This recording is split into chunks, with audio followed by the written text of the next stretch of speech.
Just another typical hard-fought, Sun Belt game.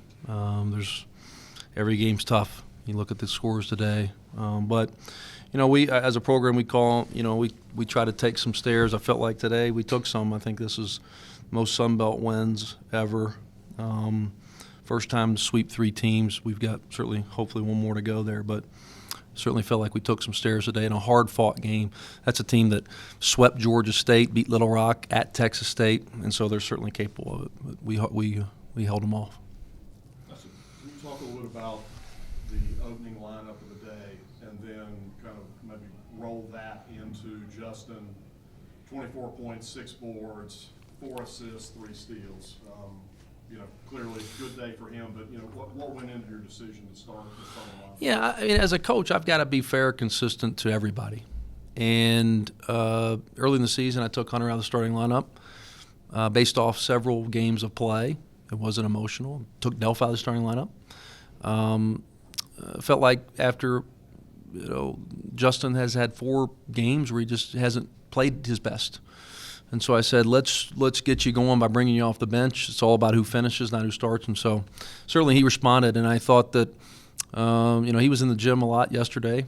Sometimes guys need that just to kind of help get them going, and it certainly worked. He played well. We were talking to the guys just about how there's that stretch where it was like a really active, kind of front of the defense with O getting 3 steals right there, and then I think Justin got a couple as well.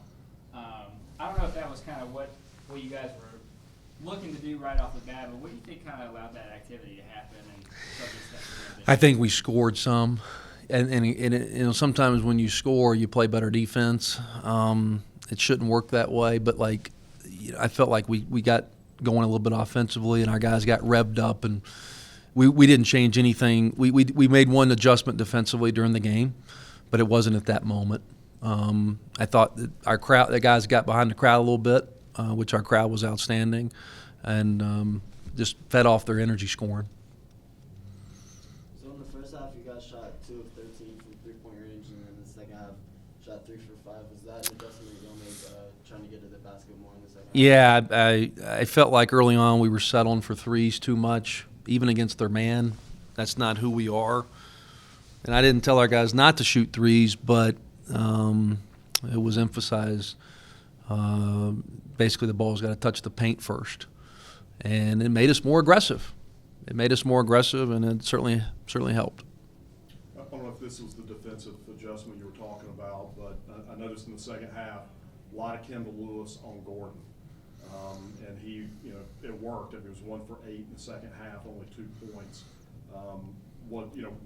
That had to be something you guys looked at and said that's a good matchup for Kendall. Yeah, and Kendall got 2 quick fouls in the first half, and which didn't allow us to. I was going to try to play him with 2. It felt like that the game was under control, but that was a big matchup for us. Certainly in the second half, he was able to put him on it. We made a ball screen adjustment defense. They were really stretching us out, and we made a ball screen adjustment defense, and that really helped us.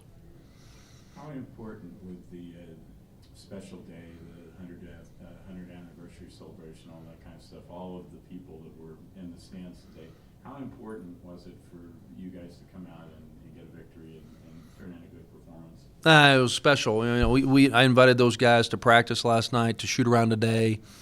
We had a bunch of people sign our former player wall.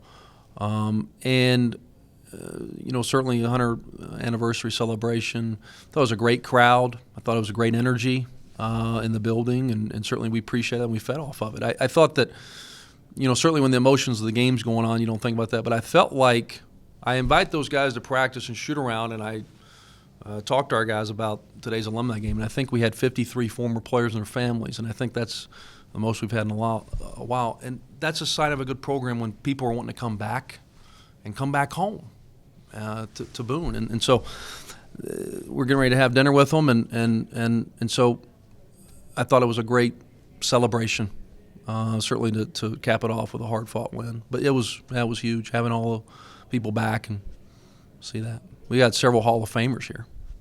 You got a little bit of an odd week because you don't play on Thursday. So, ask Ike and Justin, what are the things that are important to kind of carry some of this second half fire out through the week, but also to take advantage of, having a little bit of extra time, not just to prep, but to rest? That's going to be key. We've got to, it won't be a typical week. We'll do some things, but we'll do some things to really freshen up our bodies for the long stretch here. That's the way we view it. We've got a lot more basketball to play. And so I talked to him earlier this week, and I said, back in September and October when I wasn't practicing for 3 hours, now you guys know why. I told you then we're hopefully playing our best basketball at the end of the season. And so this week is critical to get some reps, because I think we're a rep team, but also get some rest and really freshen up for a lot more basketball.